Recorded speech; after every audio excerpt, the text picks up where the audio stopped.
संत ललित महाराज जी, हम आपसे समझना चाहेंगे कि सबसे पहले तो सनातन के मायने क्या है? क्या है सनातन? कर्मकांड सनातन है, ईश्वर का ध्यान लगाना सनातन है, सही कर्म करना सनातन है, क्या है सनातन? निर्मल रीति पूर्वक अपने जीवन को जीना, यही सनातन है। हर किसी व्यक्ति को अपने जीवन को बहुत निर्मलता और पवित्रता के साथ जीना चाहिए। जब हम निर्मलता और पवित्रता के साथ जीवन को जीते हैं तो ईश्वर स्वयं हमारे करीब होते हैं। हर किसी व्यक्ति को जीने की कला का अगर पाठ सीखना हो तो सनातन परंपरा मानवता को जीने की कला का यही पाठ सिखाती है। व्यक्ति अहिंसा मूलक जीवन जिए, व्यक्ति कभी किसी का दिल न दुखाए, हमारे द्वारा हमेशा सत्कर्म होता रहे, हम शील और संयम का जीवन में पालन करें, जरूरत से ज्यादा धन का संग्रह न करें। अगर हमारे पास जरूरत से ज्यादा धन है तो हम मानवता के कल्याण के लिए अपने धन का सदुपयोग करने की कोशिश करें। आप कहते हैं, आपका एक मैं देख रही थी कि लोगों के बीच में बहुत लोकप्रिय आपका एक संवाद है जिसमें आप कहते हैं कि घंटे भर में आप जीवन जीने की कला सिखा सकते हैं लोगों को। तो मैं आपसे जानना चाहती हूँ कि हमारे जो दर्शक हमें देख रहे हैं, आजकल की जिंदगी, इसे कलयुग कहा जाता है, बहुत आपाधापी है, भीड़ भाड़ है, कंपटीशन है, जलन है, आगे निकलने की चाहत है, अवसाद है। तो ऐसे में जीवन जीने के सही तरीके, कुछ टिप्स अगर आप हमारे लोगों को देना चाहें तो। हाँ भाई, जिंदगी न बन जाए वाला, इसलिए हम सिखाते हैं हर इंसान को जीवन जीने की कला। और जीने की कला का पाठ सिखाते हुए मैं पहला अनुरोध करना चाहूंगा, हर व्यक्ति इस बात का मानसिक संकल्प कर ले कि जो प्राप्त है मैं उसको पर्याप्त मानूंगा। इंसान की बेलगाम इच्छाएं जब व्यक्ति के भीतर जगती है ना, तो आदमी भागम भाग की दौड़ से जिंदगी शुरू कर देता है। व्यक्ति को व्यस्त रहना चाहिए पर अस्त व्यस्त नहीं रहना चाहिए। व्यक्ति को धनार्जन करना चाहिए पर जीवन के अन्य कर्मों के प्रति भी व्यक्ति को विवेक रखना चाहिए।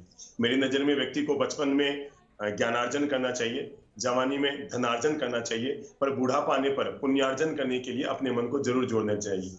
बचपन में ज्ञान कमाओ ताकि जवानी सुख से जी सको, जवानी में धन कमाओ ताकि बुढ़ापा सुख से जी सको, और बुढ़ापे में पुण्य कमाओ ताकि अगला जन्म में इंसान सुख से जी सके। पहला मंत्र में जीने की कला का हर इंसान को देना चाहूंगा, जो प्राप्त है उसको पर्याप्त मानकर उसका आनंद ले। व्यक्ति की जिंदगी में ऐसा होता है, जो है आदमी उसका आनंद नहीं लेता। जैसे समझिए, आप किसी घर मिलने के लिए गए हैं, अगर आप महिला हैं और आप किसी घर मिलने के लिए गए हैं तो सामने वाला जाते ही आपको यही पूछेगा, पहले नमस्कार प्रणाम ये सब तो बाद में करेगा, जाते ही पहले पूछेगा भाई साहब नहीं आए। जैसे भाई साहब गए हैं तो जाते ही सामने वाला पूछेगा आपकी मतलब आपके मिसेज नहीं आए, यानी उनका नाम लेकर पूछेगा। तो हमारी आदत है, हम जो है हम उसका आनंद नहीं लेते, जो नहीं है हम उसका रोना रोते रहते हैं। हमारे दुख का मूल कारण यही है, हमारे संताप का मूल कारण यही है, हमारे शोक का मूल कारण यही है कि हम जो है हम उसका आनंद नहीं लेते, जो नहीं है हम उसके लिए बार बार चिंतन करते रहते हैं। सुख का पहला मंत्र है, जो है उसका आनंद लेना सीखो, क्योंकि भगवान ने हमें जो दिया है हमारे भाग्य से हमें कम नहीं दिया। मानता हूं कि अडानी को खूब दिया है, अंबानी को खूब दिया है, पर विश्वास रखिए जो हमें दिया है हमारी किस्मत से ज्यादा दिया है। दुनिया में दो तरह के लोग हैं, कुछ लोग हैं जिनके पास सोने की चेन है और कुछ के नसीब में चैन से सोना है। बात समझ रहे हैं? कुछ के पास सोने की चेन है और कुछ के नसीब में चैन से सोना है। आप समझ सकते हैं, दिन में तो आदमी को लगता है कि सोने की चेन अच्छी लगती है, पर रात को जब सोता है ना तो आदमी को लगता है चैन से सोना इंसान के लिए बेहतर रहता है।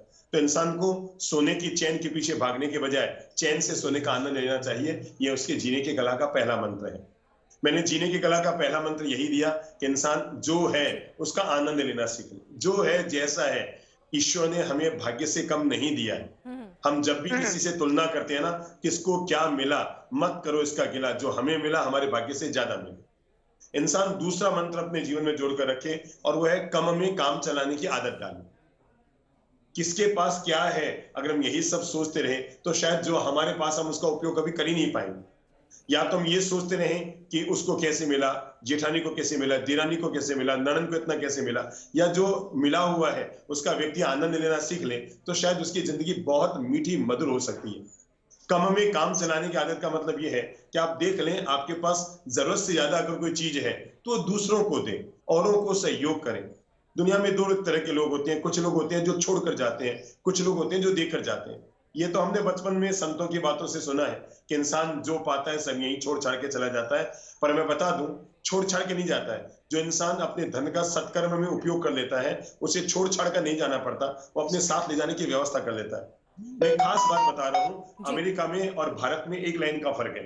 अमेरिका के लोग वो चीज कमाते हैं जो इसी जन्म में काम आती है, मानते हैं कि अमेरिका धन में आगे है, पर जब वहां के लोग ऊपर जाते हैं ना तो उनका धन यहीं रह जाता है। हमें हमारे देश पर गौरव है, हमारा देश अमेरिका से धन में तो आगे नहीं है, पर मैं गौरव के साथ कहूंगा हमारा देश धर्म में आगे है। वे लोग वो कमा रहे हैं जो यहीं छूट जाएगा, हम वो भी कमा रहे हैं जो अगले जन्म में साथ भी जाएगा।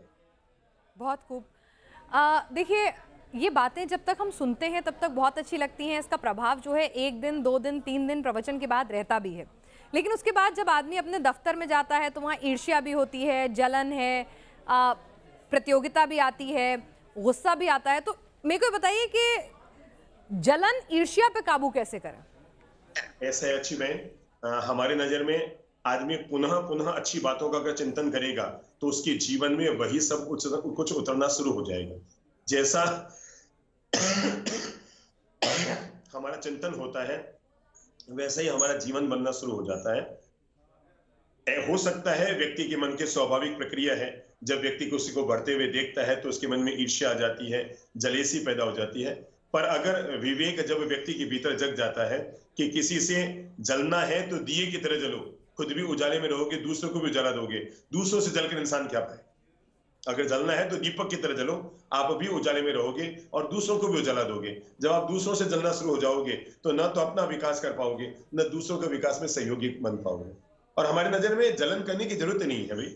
मैंने तो पहले ही कहा ना, जिसको जो मिला है उसका मत करो गिला। जो हमें मिला है ना, हमारी किस्मत से ज्यादा मिला है। और मैं सच्ची कह रहा हूँ, ये बात हमने बचपन से सुनी है कि जब आवे संतोष धन तो सब धन धून समान। ये हकीकत है। अगर हकीकत में हमारे भीतर संतोष का धन, शांति का धन, प्रेम का धन, आनंद का धन इंसान के भीतर आ जाता है, आप सोचो भगवान श्री महावीर और बुद्ध जैसे लोगों ने अपने राजशाही सुख वैभव का परित्याग करके और जंगलों में अपनी जीवन की यात्रा शुरू की थी, तो जरूर उन्हें पता था कि जिस वैभव को हम जी रहे हैं ये हमारे भवभव का कल्याण नहीं कर सकता।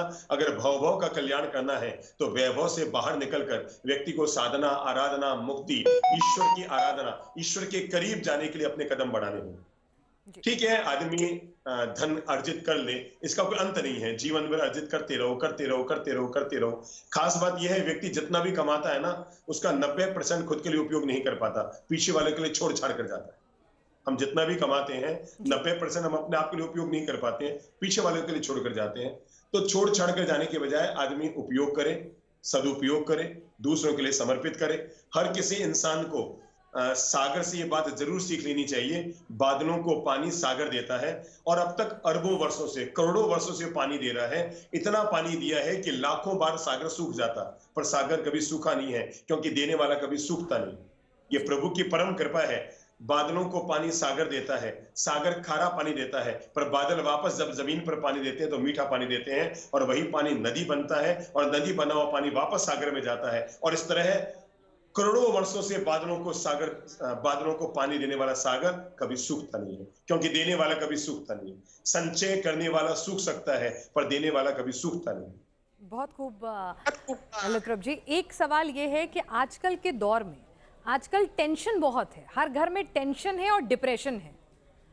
छोटे छोटे बच्चों को हार्ट अटैक आ रहे हैं, हाई बीपी की समस्या कम उम्र में शुरू हो जा रही है।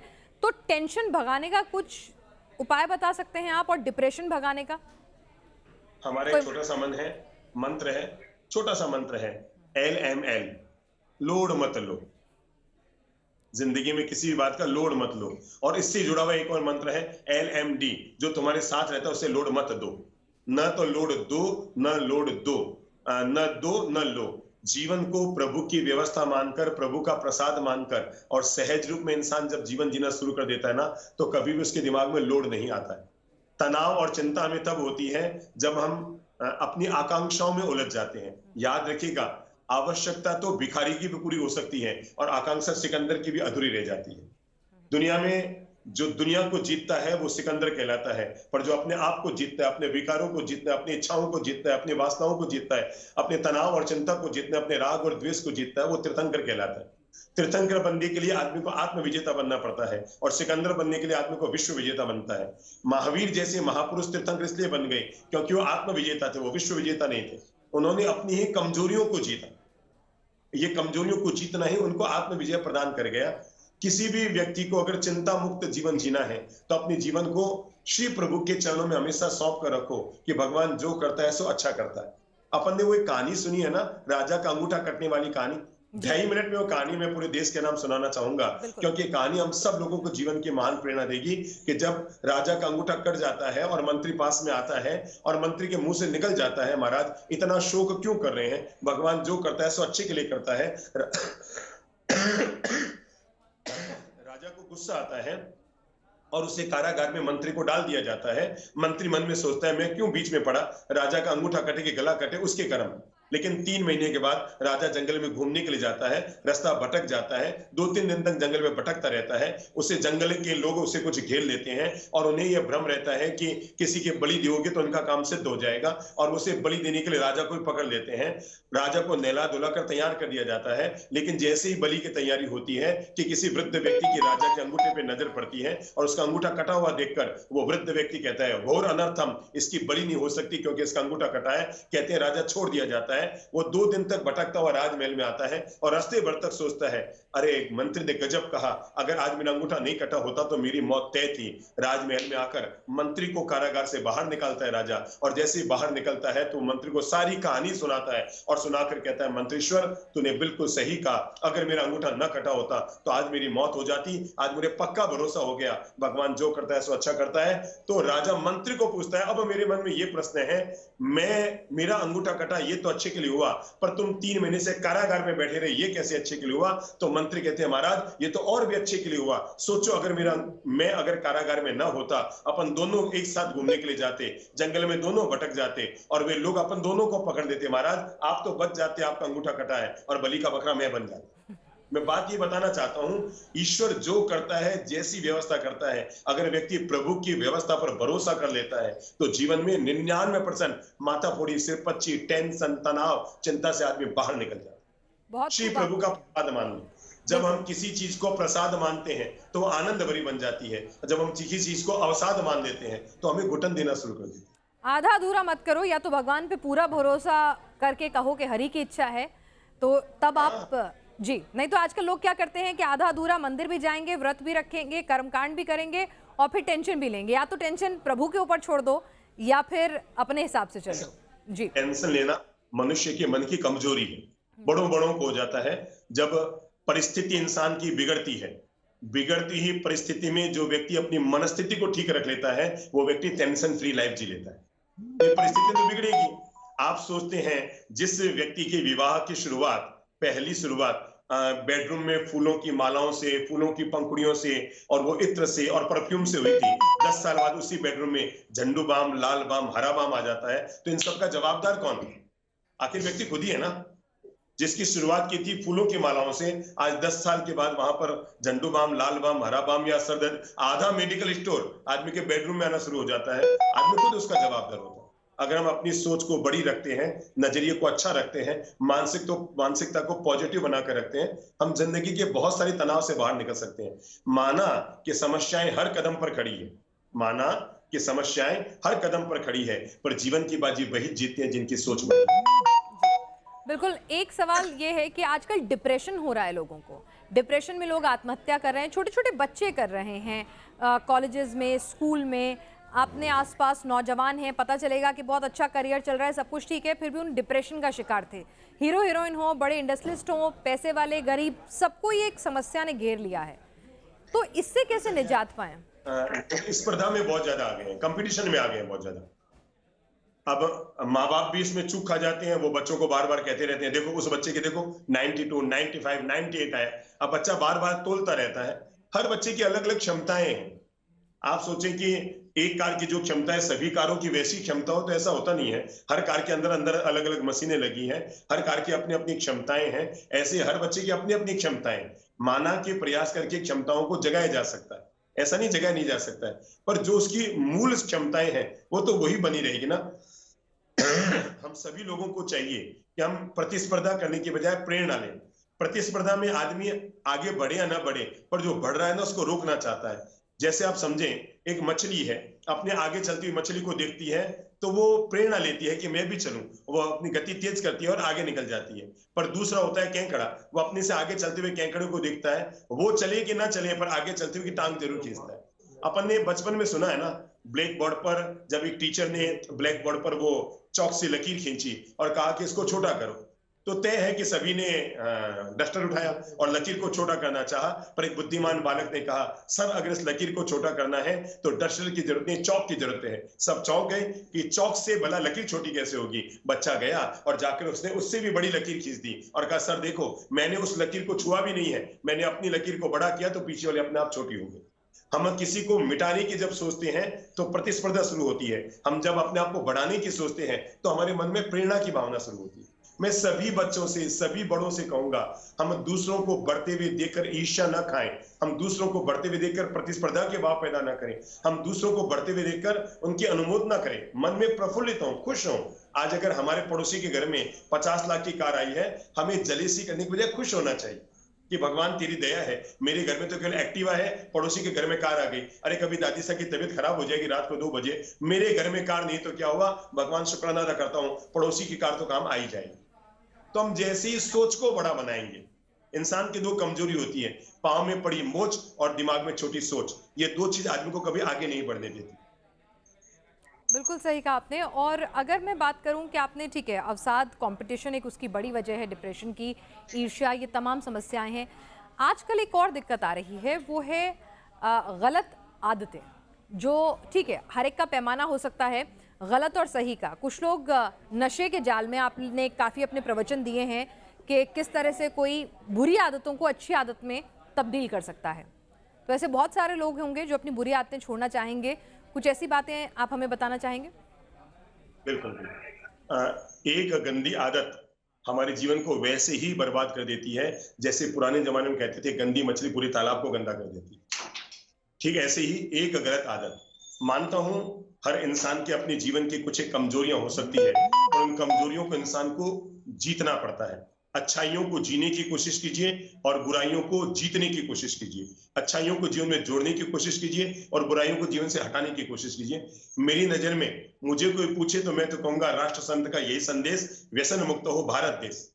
आज अगर हमारा देश व्यसन मुक्त हो जाता है तो मैं समझता हूं आधे अस्पताल तो यूं ही बंद हो जाएंगे।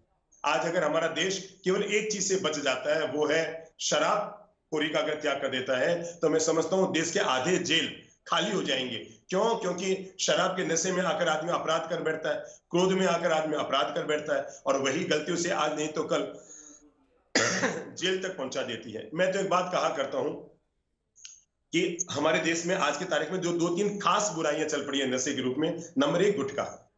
ये इतनी जबरदस्त बुराई चल पड़ी है। आप देखो जो लोग गुटखा खाते हैं उनके दांत कैसे हो जाते हैं। सोचो ये पत्थर जैसे कड़क दांत, लोहे जैसे कड़क दांत भी खराब और गंदे हो जाते हैं। जब दांतों के ये हाल हो जाते हैं तो हमारे आंतों का क्या हाल होता होगा। जब दांत इतने खराब हो जाते हैं तो आंतों का क्या हाल हो जाता होगा। हमें बचपन से ही बच्चों को स्कूल की क्लासों में पाठ्यक्रम में ये बात जरूर जोड़ देनी चाहिए कि हर व्यक्ति को नैतिक जीवन जीना चाहिए। जैसे हम भूगोल सिखाते हैं, विज्ञान सिखाते हैं, इतिहास बताते हैं, जैसे हम हिंदी और संस्कृत और इंग्लिश और ये सब पाठ्यक्रम देते हैं, मैं कहता हूं एक नैतिक जीवन का पाठ्यक्रम भी होना चाहिए कि व्यक्ति को बड़ा होकर अपना जीवन कैसे जीना चाहिए। और ये नैतिकता का पाठ्यक्रम हर व्यक्ति के जीवन में बचपन से ही अगर डाल दिया जाए तो व्यक्ति बड़े होते, हमारे 90% जीवन के संस्कार ऐसे होते हैं जो बचपन में नींव के रूप में हमारे में डाल दिए जाते हैं और वही जीवन में हमारी भूमिका अदा करते हैं। बचपन अगर अच्छा निकला तो बचपन भी अच्छा निकलेगा और बचपन में अगर गलत आदतें आ गई तो बचपन तक पीछा छोड़ती नहीं।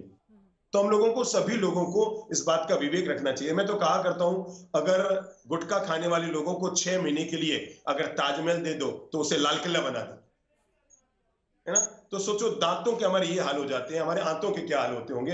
हम सभी लोगों को व्यसन मुक्त जीवन जीने का तो पूरा पूरा प्रयास करना चाहिए। वही व्यक्ति अपने बच्चों को संस्कारित जीवन जीने की प्रेरणा दे सकता है जो व्यक्ति खुद संस्कार में जीवन जीता है। व्यक्ति खुद तो गलत रास्ते चलता है और बच्चों से अपेक्षा रखे हुए संस्कारों की शुरुआत, फिर मेरी बात याद रखिएगा, संस्कारों की शुरुआत बच्चों से नहीं, संस्कारों की शुरुआत बड़ों से होनी चाहिए। बच्चे वही सीखते हैं जो हम कहते हैं, नहीं जो हम करते हैं। बच्चे वो नहीं सीखते जो हम कहते हैं, बच्चे पढ़ाकर वो सीखते हैं जो हम करते हैं।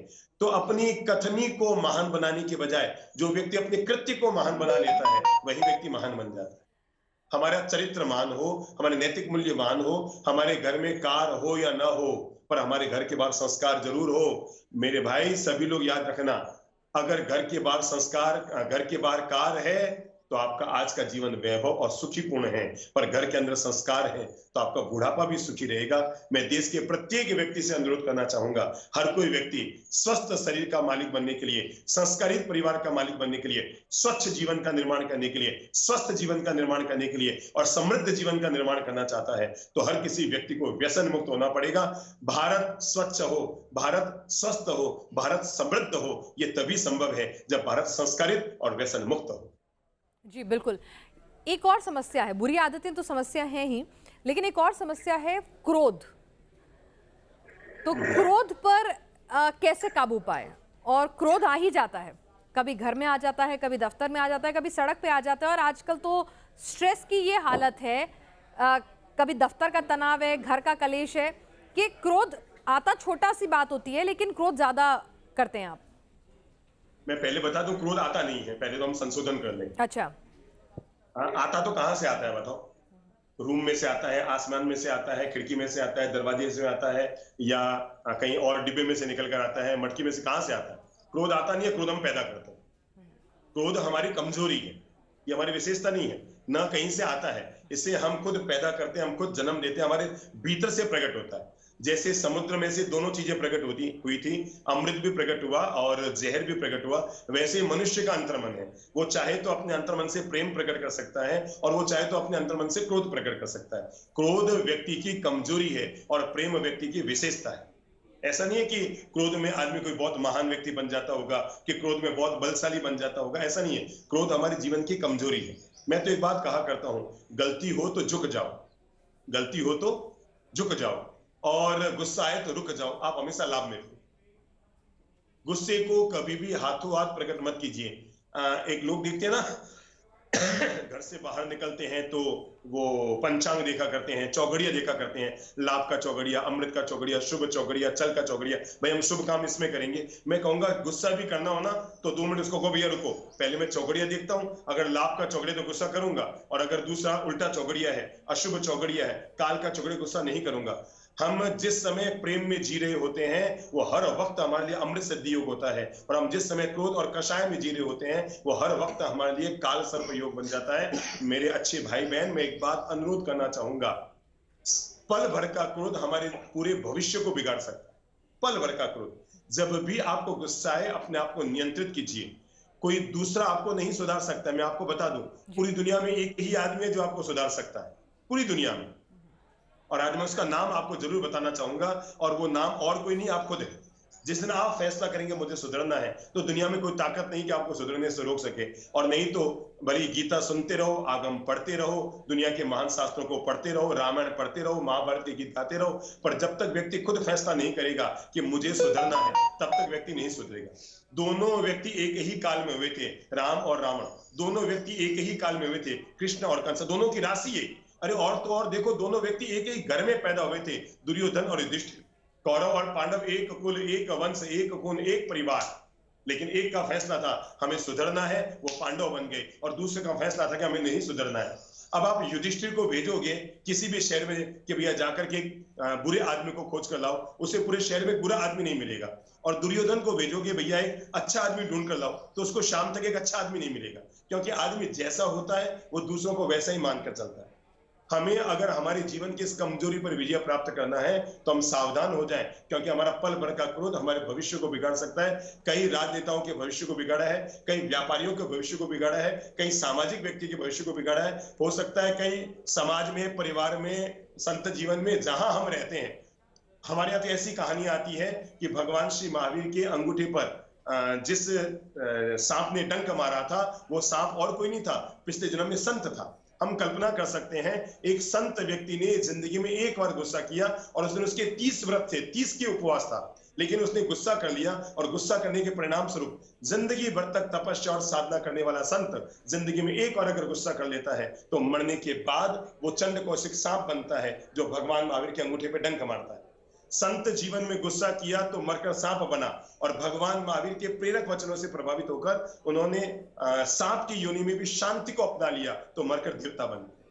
तो क्रोध और कषाय ये तो हमारे भीतर एक तरह से उस तरह की आग जलाते हैं जिससे दूसरा कोई जले या न जले पर हम जरूर जलते हैं। दिया सलाई जलती तो होगी दूसरे को जलाने के लिए, पर दूसरा जले या न जले पर आदमी को खुद को तो जलना पड़ता है। और दिया सलाई को तो भगवान ने डंडी दी है, डंडी के ऊपर बारूद का सिर दिया है, पर मनुष्य को तो सिर भी दिया है और सिर के भीतर दिमाग भी दिया है। अपने अच्छे दिमाग का इस्तेमाल करो, पॉजिटिव दिमाग का इस्तेमाल करो और अशुभ वातावरण पैदा करने की बजाय घर में प्रेम भरा वातावरण पैदा करो। प्राय कर ऐसा होता है घर में घर की महिलाएं 2 समय घड़ी देखती है। जिनके पति शांत स्वभाव के होते हैं उनकी पत्नियां शाम को 8 बजे, 9 बजे, 9:30 बजे घड़ी देखती है, क्या बात अभी तक नहीं आए। जैसे ही रात के 10 बजे तो बच्चों को कहती है बेटा पापा को फोन करो, पापा क्यों नहीं है। और जिनके पति बहुत गुस्सैल स्वभाव के होते हैं ना, उनकी पत्नियां सुबह 9 बजे घड़ी देखती है, क्या बात है अभी तक बाहर क्यों नहीं गए। बच्चे पूछते हैं मम्मा पापा किसके क्यों नहीं। तो अगर हम शांत हैं तो हमें पड़ोसी भी पसंद करेंगे, और हम अशांत हैं तो घर वाले भी हमें नापसंद करेंगे। बहुत सही बातें आप कह रहे हैं और उम्मीद है कि हमारे दर्शक जो सुन रहे हैं इनसे प्रेरणा लेकर कुछ सुझाव जो है, कुछ बदलाव वो भी ला सकें। एक और चीज़ महाराज जी मैं आपसे पूछना चाहती हूँ कि कर्मकांड जो होते हैं कि भगवान के व्रत रखना, पूजा पाठ करना, मंदिर जाना, ये कितना ज़रूरी है ऐसा है ईश्वर को पाने के लिए? श्रद्धा बलवती राजन। दुनिया में अगर सबसे ज्यादा अगर कोई चीज ताकतवर है तो आदमी की श्रद्धा है। मानो तो मैं गंगा मां हूं, न मानो तो बहता पानी। ठीक इसी तरह दुनिया का हर कर्म, हर विधि विधान, हर आराधना व्यक्ति श्रद्धा पूर्वक करता है तो उसको परिणाम देती है। और अगर किसी को श्रद्धा नहीं है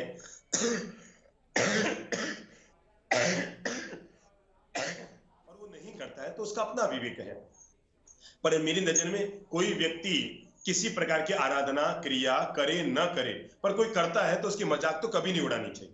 मैं ये तो अनुरोध करूंगा, जैसे कोई व्यक्ति 2 घंटा बैठकर पूजा पाठ कर रहा है, आराधना कर रहा है, प्रभु की भक्ति कर रहा है, अभिषेक कर रहा है, भगवान का पूजन कर रहा है, चंदन चढ़ा रहा है, फल और नैवेद्य चढ़ा रहा है, या और भी किसी तरह का कार्य कर रहा है, उसको सुकून मिल रहा है।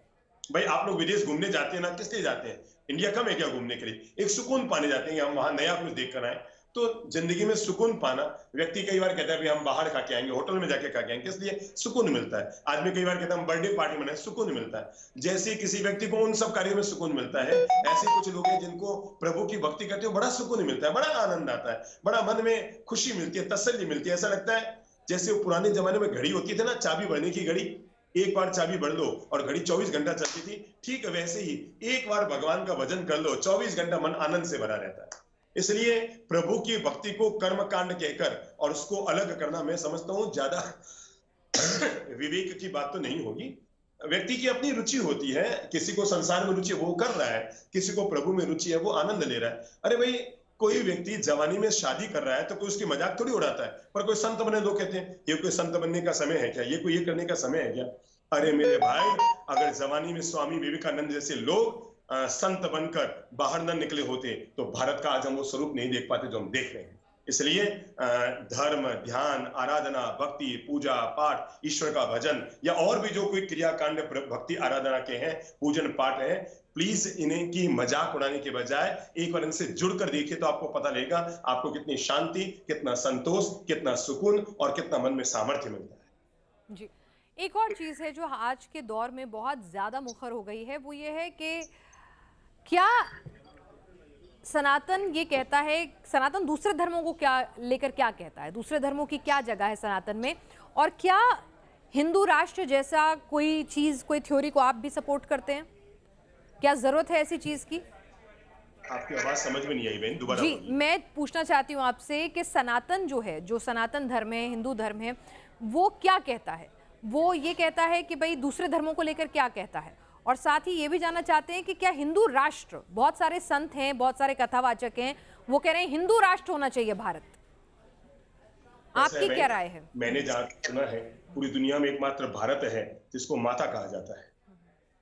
जहां तक मैं समझता हूँ अमेरिका में लोग ये नहीं कहते अमेरिका हमारी माता है, कि पाकिस्तान हमारी माता है, कि और कोई देश वाले की रूस हमारी माता है, पर एकमात्र हम भारतीय लोग हैं जो हम कहते हैं भारत हमारी माता है। और माँ का दिल तो अपनी सारी संतानों के लिए एक जैसा होता है और सबको अपनी बाहों में लपेटना जानता है। तो भारत तो माता है, तो भारत माता जब है तो माँ का आंचल सबके लिए खुला रहता है। हमें धर्म के मामले में बड़ा नजरिया और बड़ी सोच रखनी चाहिए। हमें अपने धर्म का पालन जरूर करना चाहिए, पर अन्य धर्मों का भी सम्मान करने में कोई कमी नहीं आने देनी चाहिए। जी। और क्या आजकल आपने देखा होगा कि बहुत सारे कथावाचक हैं वो चमत्कार का दावा कर रहे हैं। बागेश्वर महाराज हैं जो बहुत ज़्यादा पॉपुलर हो रहे हैं, वो कह रहे हैं कि मैं चमत्कार करता हूँ, मन की बात पढ़ लेता हूँ, मेरे को सिद्धि आती है, भी काम नहीं पड़ चिट्ठियाँ लिखते हैं वो। तो क्या आप इस तरह के चमत्कारों में, इस तरह की शक्तियों में आपको लगता है कि विश्वास रखते हैं आप? ऐसे बहन, ईश्वर की शक्ति में हम बिल्कुल श्रद्धा रखते हैं, परमात्मा की शक्ति में, तीर्थंकरों की शक्ति में पूरा 100% विश्वास रखते हैं। बाकी मैं ज्यादा जानता भी नहीं हूँ, ना मैंने ज्यादा देखा है। मैं ज्यादा सोशल मीडिया से जुड़ा हुआ नहीं हूँ, इसलिए मुझे पता नहीं है कि क्या क्या हो रहा है, और सुनी सुनी बातों पर मैं अपनी ओर से कुछ कहना नहीं चाहता। पर जो कर रहे हैं अच्छा ही कर रहे होंगे, शुभ सोच के कर रहे होंगे। दुनिया में कोई भी संत कभी किसी का बुरा तो करना चाहेगा ही नहीं, हर संत दूसरों का भला ही करना चाहे। क्या संत चमत्कार कर सकते हैं? क्या कथावाचक चमत्कार कर सकते हैं? क्या उनमें ऐसी शक्ति हो सकती है कि किसी के मन की बात पढ़ लें, किसी की बीमारी का समाधान कर दें? ऐसे बहन, किसके पास कौन सी शक्ति है मुझे नहीं पता, पर हमारे शास्त्रों में तो आता है बिल्कुल कि व्यक्ति अपनी ज्ञान शक्ति को साधना के द्वारा धीरे धीरे ऐसे बढ़ा सकता है। जैन धर्म में 5 ज्ञान आते हैं: मति ज्ञान, श्रुत ज्ञान, अवधि ज्ञान, मनः प्रयोग ज्ञान, केवल ज्ञान। तो कुछ ज्ञान हम शास्त्रों से पाते हैं, कुछ ज्ञान हम सुनकर पाते हैं, लेकिन धीरे धीरे धीरे साधना करते करते व्यक्ति उस मुकाम तक भी पहुंच जाता है जहां पर व्यक्ति सामने वाले के मन की बात को भी पढ़ सकता है। पर हमें अपने ज्ञान का उपयोग हमेशा कल्याण के लिए, मानवता के कल्याण के लिए, दीन दुखियों के कल्याण के लिए, विश्व के कल्याण के लिए करना चाहिए। हमारा हर ज्ञान, हमारी हर शक्ति हमेशा परहिताय हो तो ज्यादा अच्छा रहता है। महाराज जी, इस कार्यक्रम को यहाँ हम खत्म कर रहे हैं। आपने तमाम जीवन को साधने के लिए जो उपयोगी बातें की, इस भागते दौड़ते अवसाद से और स्ट्रेस से भरे हुए जीवन के लिए जो बातें की, अच्छे प्रश्न उठाए कि जिनका समाधान देते हो मुझे भी आनंद है। जी, कोई आखिरी बात आप कहना चाह रहे हो जो मैं पूछना चूक गई हूँ? कोई आखिरी मंत्र आप जो देना चाह रहे हो, उसी के साथ कार्यक्रम का समापन करेंगे। हाँ श्री प्रभु, मैं अभी तो वैसे जोधपुर के संबोधि धाम में हूँ। हमारे पूज्य श्री चंद्र प्रभु जी महाराज, मैं शांतिप्रिय जी महाराज, सभी संतगण यहाँ पर हैं। पर मैं पूरे मानवता के लिए अगर हमारी तरफ से कोई संदेश देना चाहेंगे तो हम इतना सा कहना चाहेंगे, हर किसी व्यक्ति को हर हर हालत में अपने अंतर्मन को पॉजिटिव रखना चाहिए। चाहे जैसा वातावरण अनुकूल हो या न हो, अनुकूल हो कि प्रतिकूल हो, पर व्यक्ति दुनिया में कोई भी मंत्र कभी काम करे या न करे, पर एक मंत्र ने सदा सदा युगों युगों से मानवता का कल्याण किया है, और वो है बड़ी सोच का मंत्र, वो है सकारात्मक सोच का मंत्र, वो है पॉजिटिव थिंकिंग का मंत्र। और इसे हम जब भी जोड़कर रखेंगे, हम हमारी ताकत भी बढ़ाएंगे और दूसरों की ताकत भी बढ़ाएंगे। अगर आप परिवार में रहते हैं, बड़ी सोच रखिए, सास बहू आपस में बड़ी सोच रखिए। अगर आप बड़ी सोच रखेंगे तो बहू में आपको बेटी नजर आएगी, अगर आप बड़ी सोच रखेंगे तो सास में ही आपको माँ नजर आएगी। केवल सोच को बड़ा करना होता है। अगर आप बड़ी सोच रखेंगे तो ननद में आपको बहन नजर आएगी, अगर आप बड़ी सोच रखेंगे तो भाभी में भी आपको बहन नजर आएगी। हम जैसे छोटी सोच रखते हैं तो हमें लगता है नहीं नहीं नहीं, ये तो मैं अपनी बेटी को दूंगी, ये तो मेरी बहू है, ये मेरी क्या लगती है। लेकिन जब हम बड़ी सोच रखते हैं तो बेटी और बहू में हमारा फर्क खत्म हो जाता है। हमेशा याद रखिएगा, तस्वीर में तो हर कोई मुस्कुराता है, पर जीवन की बाजी वही जीतता है जो तकलीफ में भी मुस्कुराना जानता है। और याद रखिए, अपने वे नहीं होते जो तस्वीर में हमारे साथ होते हैं, अपने वे होते हैं जो तकलीफ में भी हमारे साथ होते हैं। मैं कहना चाहूंगा, युवा पीढ़ी से कहना चाहूंगा कि घर में जो बड़े बुजुर्ग हैं ना, उनकी सार संभाल जरूर करें, उनकी सेवा शुश्रूषा जरूर करें, उनके दिव्य आशीर्वाद जरूर लें, क्योंकि आने वाला कल हमारा वही बनता है जो आज हम करते हैं। मानता हूं, एक 90 साल के वयोवृद्ध दादाजी 1 किलो दूध का लोटा तो नहीं उठा सकते, पर अपने कांपते हुए हाथ अगर आशीर्वाद के रूप में हमारे सिर पर रख दें तो हमारे भाग्य तो संवार ही सकते हैं। तो हम सभी लोगों को इस बात का हमेशा ध्यान रखना चाहिए। अपनी सोच को हमेशा पॉजिटिव रखो, स्वभाव को हमेशा सॉफ्ट रखो, जबान को हमेशा मीठा रखो, चेहरे को हमेशा मुस्कुराता रखो। जिसके पास ये सब सद्गुण होते हैं वो आदमी खुद अपने जीवन का राजा होता है।